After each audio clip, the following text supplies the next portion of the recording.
Hello and welcome. You're watching To The Point. Since his return, India has seen and the press has marvelled over a new, reinvigorated Rahul Gandhi. But what impact has this had on Congress's morale, on Rahul Gandhi's prospects of becoming party president, and on the issues he champions, such as opposition to the land acquisition amendments and the wider agrarian crisis? Those are the subjects I shall discuss in part 2 with one of the most senior leaders of the Congress party, 9-time MP and former minister, Kamal Nath. But first, is the government's decision to place Ford Foundation in a prior approval category so that any funds it disburses to NGOs have to be cleared by the Home Ministry justified? Or is it motivated by the fact that Ford supports Teesta Setalvad's NGOs and this could be, as some say, a form of revenge? And is this part of a wider antipathy to NGOs that challenges the government's environmental, economic or development policies? That's our first discussion tonight. And joining me now to discuss the government's action against Ford Foundation is BJP spokesperson Sambit Patra, Congress MP and spokesperson Abhishek Singhvi, one of India's highly regarded welfare right activists Nikhil De, and the well-known Supreme Court lawyer Sanjay Hegde. Unfortunately, Kavita Ramdas, the head of Ford Foundation in India, was unable to join us. Sanjay Hegde, the Ministry of Home Affairs has put Ford Foundation, one of the world's best-known NGOs, into a prior approval category, which means that anyone receiving funds from Ford Foundation will have to be first cleared by the government. And the reason the government says this has been done is allegedly in the national interest. How do you respond to this move? Well, the government has a strange definition of national interest. It seems to confuse itself with the nation on a lot of issues. Whatever is seen as being likely in opposition to governmental policies is seen as being against the national interest. The nation is much more than the government. So in fact what you're saying is the government has done this because it believes something Ford is doing against the government's interest, but that doesn't mean it's against the nation's interest. Absolutely. Why the nation consists of both believers in the government and its opponents and people who are agnostic to both. To limit funding or any other watching of people's activities, that speaks of an intrusive nanny state, to my mind. Nikhil De, Ford Foundation has been in existence since 1936. It's been functioning in India since 1952, when Pandit Nehru invited it to function in this country. It funds organizations like IIT Bombay, the Tata Institute of Social Sciences, Jamia Millia Islamia, the Center of Policy Research, the Sri Chitra Tirunal Institute of Health Sciences, and the National Academy of Legal Studies and Research. In your eyes, is the Ford Foundation an organization that threatens India's national security? Yeah, so I think the first point is to look at the government's justification. I completely agree with this point, that is the government the one that can define what national interest is? And then if government is the one that's defining it, then there have to be a particular set of actions that Ford Foundation has engaged in, which the government feels puts it in a category that threatens national security. Now that leads us back to where, because Ford Foundation apparently funded Teesta Setalvad's organization, and Teesta Setalvad's organization felt that certain things that were happening in Gujarat involving very high people in government today actually went against the law of the land and threatened social harmony in this country. This seems to be a clear message, not just to find fault with Teesta Setalvad's organization, but to tell all funding agencies, because Ford Foundation is considered one of the largest across the world that funds a whole range of activities, to tell all the large funding agencies also that you better watch out who you will fund. Okay. And at the same time, government retaining control with itself. Absolutely. But can I stop you a moment? I'll come to the bigger issues you're raising in a moment's time. But first I want to ask you your opinion of organizations like IIT Bombay, the Tata Institute of Social Sciences, Jamia Millia Islamia, the Center of Policy Research, the National Academy of Legal Studies. If it is the case that Ford Foundation is endangering national security, then are these institutes in some way also endangering national security? Because these are iconic institutions in India. Right. So that's exactly the point, Karan, that because Ford Foundation funded an organization that the government is investigating, then Ford as a whole gets suspect. So if Ford as a whole is suspect, then again, every organization that Ford funds, MAAC, also gets suspect by that same line of argumentation. Absolutely. So it is actually passing a very chilling message that government decides by association who exactly, for one act where they may have a particular set of questions, but for all acts that they will have the right to decide what is national. Absolutely. This is the thin end, as you put it, of a very dangerous wedge. Sambit Patra, this move to put Ford Foundation under a prior approval category happened just weeks after the Gujarat government claimed that Ford Foundation was funding allegedly anti-Indian activities being carried out by Teesta Setalvad's two NGOs. Those are the Citizens for Justice and Peace as well as the Sabrang Trust. Many people, on the other hand, and Nikhil Dey is clearly one of them, believe that you're targeting Ford Foundation because it supports Teesta Setalvad, who you hate. And this is therefore some form of revenge. Not at all. I mean, to have words like revenge and targeting, I believe, is unbecoming in this debate, because I have the list of the notification by the government, and the government is not targeting the Ford Foundation. Rather, it is saying, if I can read out only 3 lines, regulating the receipt of foreign contributions by the NGOs so that the same is utilized for bona fide welfare activities without compromising on concerns for national interest and security. The presumption in those 3 sentences, Sambit Patra, is that before you begin to monitor it, it wasn't being used for bona fide activities. And I put it to you, if Ford Foundation is funding IIT Bombay, the Tata Institute of Social Sciences, Jamia Millia, the Center for Policy Research, I totally agree with you. That is baseless. But that suspicion is baseless. Karan, along with that, Ford Foundation's money have also gone into a number of other NGOs and organizations which are not registered under the FCRA Act. And it's but natural that to uphold the law of the land, that if you are not registered under the FCRA Act, you cannot receive these funds. It's but natural that the government should keep an eye. So just a layer has been added. It is not that the Ford Foundation has been blacklisted or any NGO has been blacklisted. Just a layer has been added so that filtration is takes place and that money does not go to places where they're not supposed to go by the law of this land. It's a wonderful euphemism, Sambit, to say that just a layer has been added. A layer can break the building if it's the wrong one. A layer can destroy the cake. But this is the layer which upholds the law of the land, Karan. Abhishek Singhvi, let me bring you in. The Gujarat government claimed that Ford Foundation, by supporting Teesta's trust, was A, interfering in the internal affairs of the country, and B, abetting communal disharmony. And that presumably is why the government has acted the way it has. How do you respond to the Gujarat government's claims that that Ford Foundation is interfering in the internal affairs and abetting communal disharmony? It's very clear that that claim lets the cat out of the bag. Let's be blunt and direct, Karan. This is the most dangerous cocktail of political vendetta, big brother attitude and complete intolerance of dissent. There is a Ford Foundation here. It is unimaginable that after 50, 40, 70 years, a Ford Foundation is found to be violating laws when it's a worldwide trust will take scrupulously every possible means not to violate a law.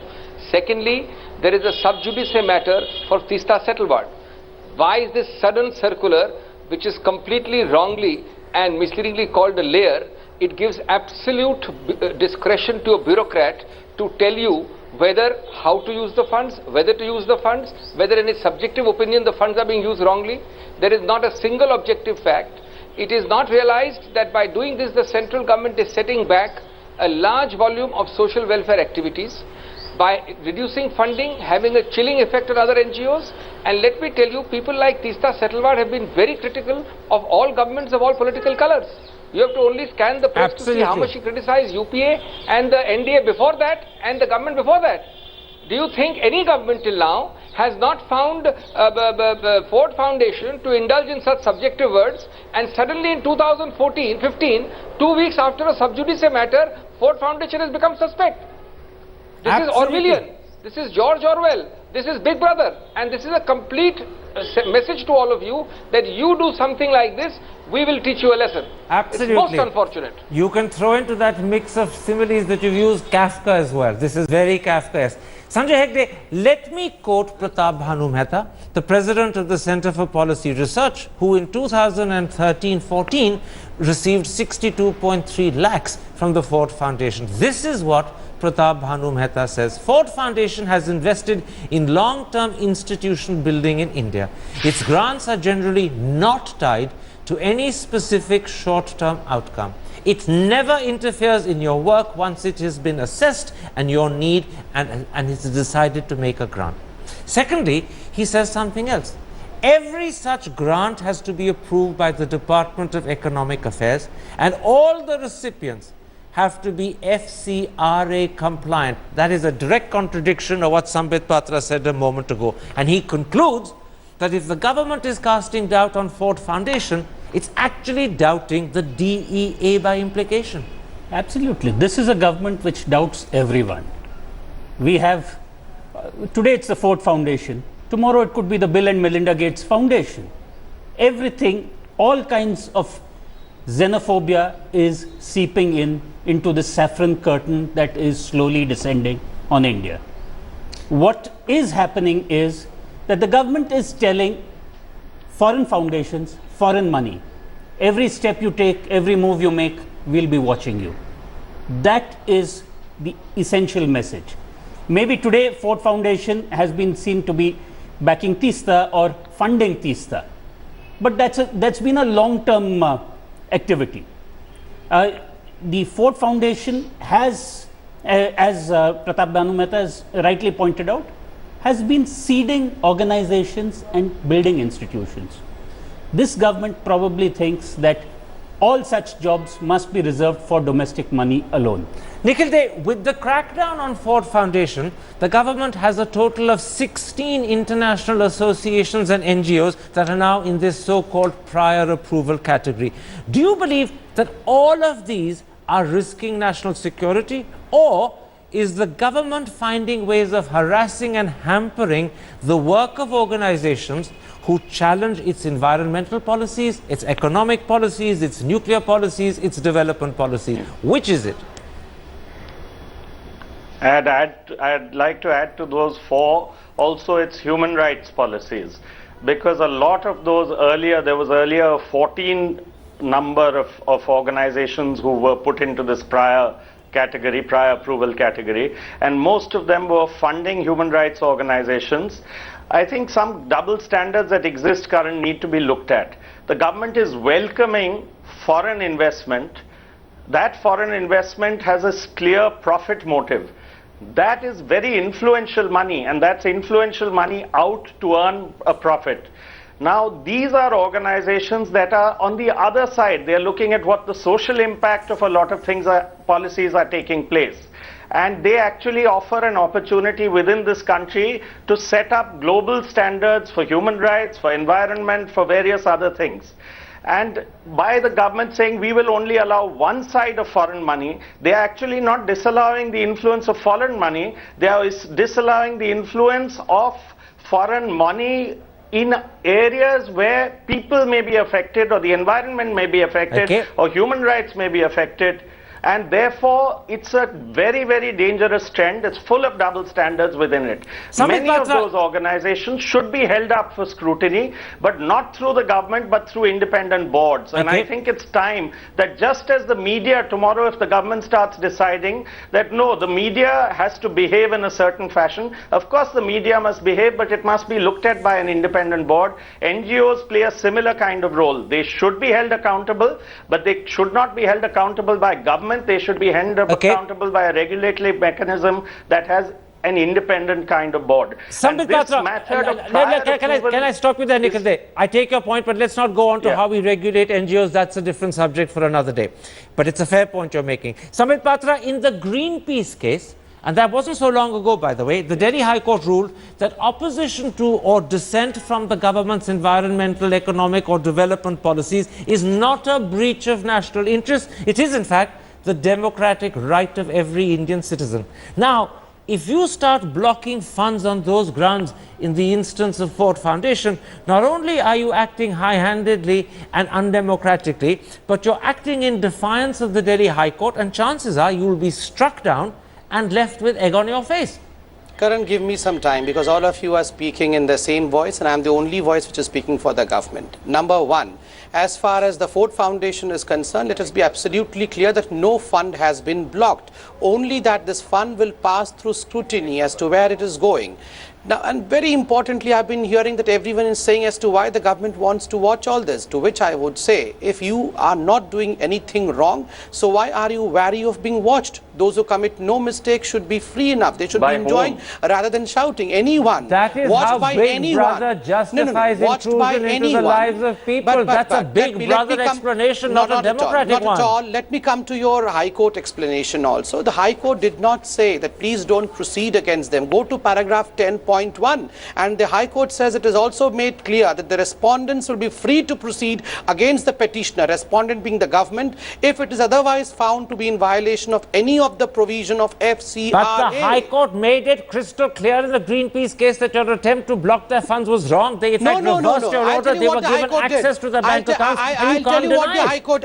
I'll tell you what You're the High Court... finding comfort in a small little technical clause rather than in the main argument. I have the whole High Court judgment right in front of me. There are two High Court judgments in the matter, by the way. There are two High Court judgments in the matter, Sambit Patra. I've got a lawyer sitting here. Karan, can I hang on a complete moment. my answer? Go ahead, Sanjay Hegde. Refute him for me. No, can I complete my answer? For God's sake, I have not completed the answer. Thereafter, Sanjay can come ahead. Go ahead, Sanjay Hegde. Sambit, your action, your government's action was found wrong, and like any other administrative law, the court only told you that if you can set it right, go ahead. But your action so far has been held to be wrong. After holding you wrong, they said if you have powers in the law, go ahead. Please don't read that judgment selectively. The court only unfreezed one account of Greenpeace, saying that the government had to follow the procedure as far as the raids were concerned. So why was the government not following procedure? Following procedure is what governments are meant to do. Thereafter, the government had sent the raids in a procedural way. Anyway, let's and that's the reason as to why the Greenpeace's accounts have now been... Abhishek Singhvi, I want to put to you a point that Sambit made, because the same point in fact has been made by an unnamed official to the Times of India as well. The government's defense is as follows, and I'm quoting this official: "We are not blocking funds, but only subjecting them to scrutiny. This will not affect the bona fide activities of Ford Foundation in India, as Ministry of Home Affairs processes for prior clearance do not take much time." Do you accept that as a credible defense and explanation that somehow exonerates the government? Neither what was said by the BJP nor what you have just quoted is at all credible or sustainable. There are two or three facets which are being missed out. You remember the nice phrase, license Raj. License Raj was only a Raj of prior permission. Prior permission is all that it requires to throttle something. Now remember here, a very interesting facet, Karan. It is not that it is being said that you have done this violation, Mr. Ford Foundation, or that violation. Therefore, for that violation, I then ex post facto block this fund. I punish you like this. It is said, without anything specific, a general, inverted commas, very nice euphemism used, layer is added, that anything and everything you propose must go through my filter. That's a classic Babu's ploy. It's known as a prior restraint in defamation law. It's known as the chilling effect. It used to be known as pre-censorship. Before you publish, show me. So now, every Ford Foundation initiative must go and beg and crawl at the knees of every Babu, who will first decide, ask 25 frivolous questions, one relevant question, and say, then I will take my time to decide. This is going to be struck down, mark my words, because there is no basis. It is said that we are only looking into the future, you've not done any violation. Secondly, and one very important thing, this government's actions have a trend. Again we are forgetting. It's not a straw in the wind. It is not one swallow which makes a summer. There is Greenpeace, there is Pillai, there is Ford Foundation. There is a general, stated, official, proclaimed policy of every senior member of the BJP that these jholawalas, as they call them derisively, are out to ruin the certain philosophical aspects of this right-wing government. That's a These very are good... things to be kept in mind. It's more Absolutely. insidious. Those are good It's more points you're insidious. making, and I hope the audience hears them carefully, and I hope more importantly the government is aware that this is how their action is being perceived, interpreted and understood. Sanjay Hegde, although Ford Foundation was unable to be part of our discussion, and I can understand that they feel they don't want to go public when they have this dispute with the government, they've got other interests that they need to protect. Nonetheless, their media relations chief, a gentleman called Joshua Chinelli, has told the Hindustan Times, and I'm quoting, if the government suggests methods by which we can strengthen and improve our grant-making processes, we will take appropriate steps to incorporate that. Now, given that evident willingness to cooperate, should the government, if it had a genuine problem, not have quietly had a word with Ford Foundation, sorted it out behind scenes, rather than A, go public, and B, behave in this high-handed, undemocratic way? You see, the best exercise of power is when you get voluntary compliance, talk softly, but carry a big stick. The government believes in using the stick, showing the danda as it were, and effectively what this order has done is to make Ford Foundation money and grants contingent on government permission. In effect, Ford Foundation's money is not money available to the NGOs until and unless the government approves of those NGOs. Absolutely, the government has given itself a veto. Absolutely. Samit Patra, I want to quote Faizan Mustafa, the Vice Chancellor of the National Academy of Legal Studies and Research, an academy that gets money from Ford Foundation. This is what he's told the Indian Express today.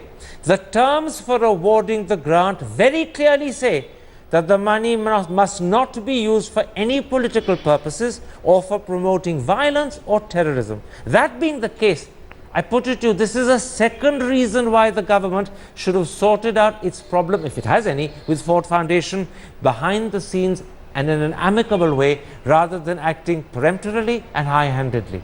Karan, I believe exactly what the professor has said the government has done. The professor has said that there is a set rule as to who should receive the amount, and when you receive the amount, one did not promote terrorism, or one has to follow a set of rules. And that's what the government is saying. Whether you are following the rules or not, let's keep a check over it.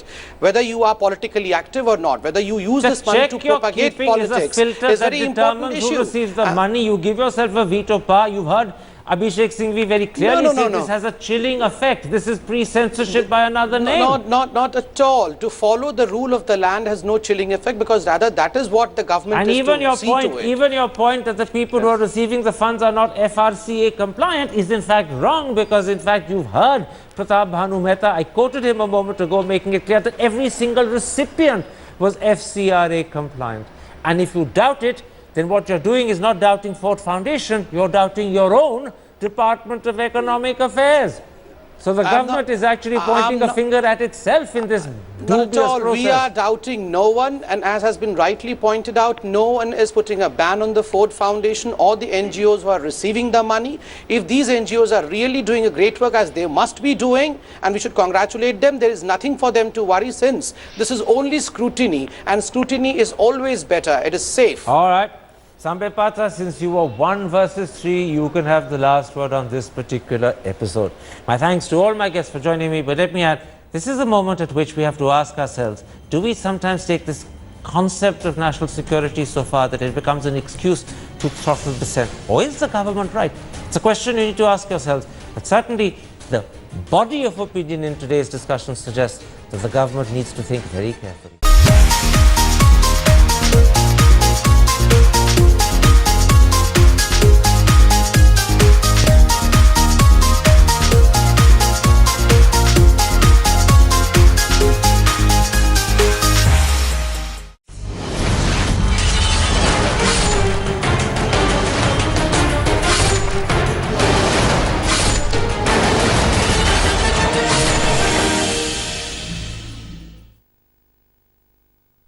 Hello and welcome. You're watching To The Point.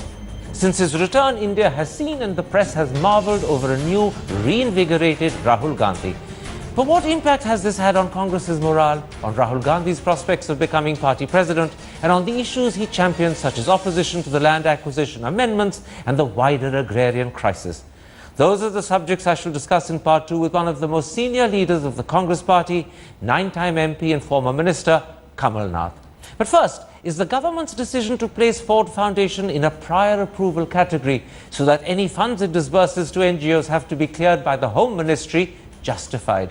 Or is it motivated by the fact that Ford supports Teesta Setalwad's NGO? Nikhil Day, Ford Foundation has been in existence since 1936. It's been functioning in India since 1952 when Pandit Nehru invited it to function in this country. It funds organizations like IIT Bombay, the Tata Institute of Social Sciences, Jamia Millia Islamia, the Center of Policy Research, the Sri Chitra Tirunal Institute of Health Sciences, and the National Academy of Legal Studies and Research. In your eyes, is the Ford Foundation an organization that threatens India's national security? Yeah, so I think the first point is to look at the government's justification. I completely agree with this point that is the government the one that can define what national interest is, and then if government is the one that's defining it, then there have to be a particular set of actions that Ford... And this could be, as some say, a form of revenge. And is this part of a wider antipathy to NGOs that challenges the government's environmental, economic or development policies? That's our first discussion tonight. And joining me now to discuss the government's action against Ford Foundation is BJP spokesperson Sambit Patra, Congress MP and spokesperson Abhishek Singhvi, one of India's highly regarded welfare right activists Nikhil Day, and the well-known Supreme Court lawyer Sanjay Hegde. Unfortunately, Kavita Ramdas, the head of Ford Foundation in India, was unable to join us. Sanjay Hegde, the Ministry of Home Affairs has put Ford Foundation, one of the world's best-known NGOs, into a prior approval category, which means that anyone receiving funds from Ford Foundation will have to be first cleared by the government.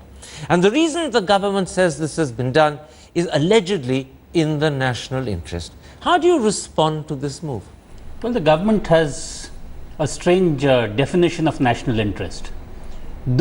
It seems to confuse itself with the nation on a lot of issues. Whatever is seen as being likely in opposition to governmental policies is seen as being against the national interest. The nation is much more than the government. So in fact, what you're saying is the government has done this because it believes something Ford is doing against the government's interest, but that doesn't mean it's against the nation's interest. Absolutely. Why the nation consists of both believers in the government and its opponents and people who are agnostic to both.